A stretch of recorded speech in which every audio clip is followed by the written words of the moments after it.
The next new chord we're going to stick in will occur in measure 6 of example 11, a 4 minor. Now we're in the key of A, so that means it's going to be a D minor 7.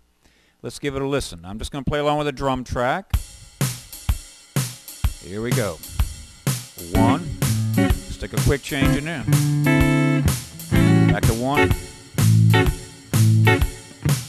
4 dominant.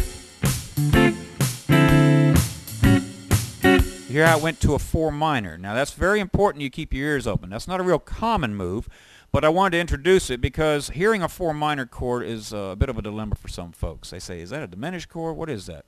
We're going from the 4-7 and a real slow blues. I realize that from one standpoint this lesson could get a little boring because everything's at 126 beats per minute. If we were playing a slow 12-8, remember that's just a slow shuffle going. Measure 2, measure 3.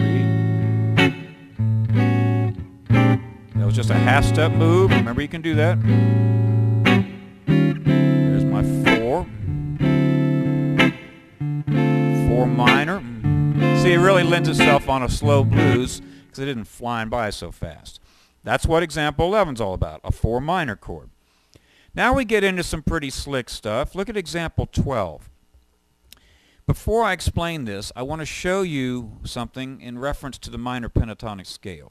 Minor pentatonic, which you all know and love, and you've played probably since day one, consists of the root, the flatted third, the fourth, the fifth, and the flatted seventh. Now we've already accounted for the root, the fourth, and the fifth in our standard example 1, just a basic 12-bar blues. The remaining 2 tones, the flat 3, which is going to be a C natural here in the key of A, and the G, which is the flat 7, are where we're going to arrive at some other chords for the next 3 examples. Example 12, you notice that in measure 6, we're sticking in a flat 7 dominant chord. That would mean a G7 chord. If we played it, it would sound like this. 1, 2, 3, 4.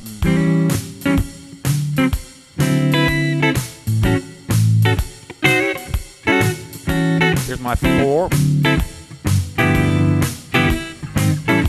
You see, it's just a nice bluesy sound, and it's a nice alternate from staying on that 4 chord. And that flat 7 dominant chord can also come into play over in measure 11. Look at measure 11 of example 13. Now we have a jam track that's going to utilize this. Let's dial it up here and give it a listen. There's your 1, 4, 1. Got a little move there we're going to explain. There's your 4. Back to 1, right here. Then the 5, 4, and now flat 7. Let's play along with this.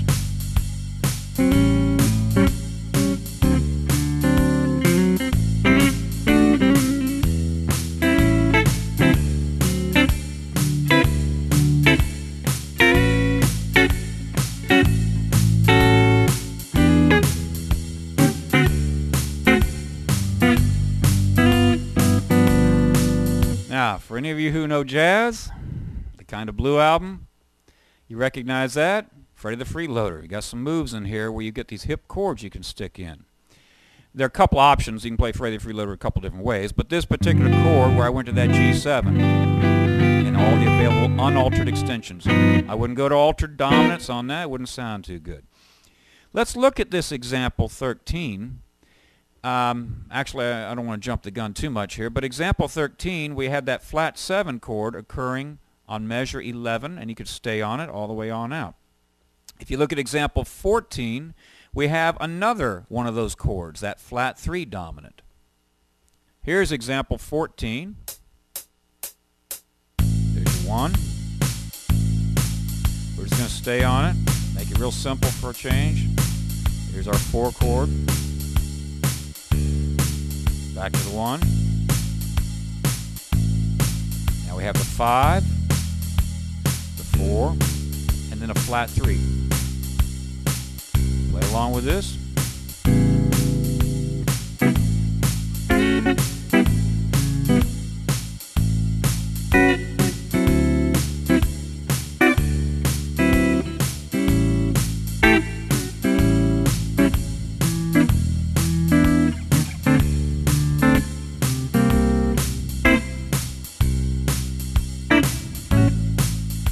got a nice sound, nice variation from that standard 5-4 move on the end, or 1-4-1-5.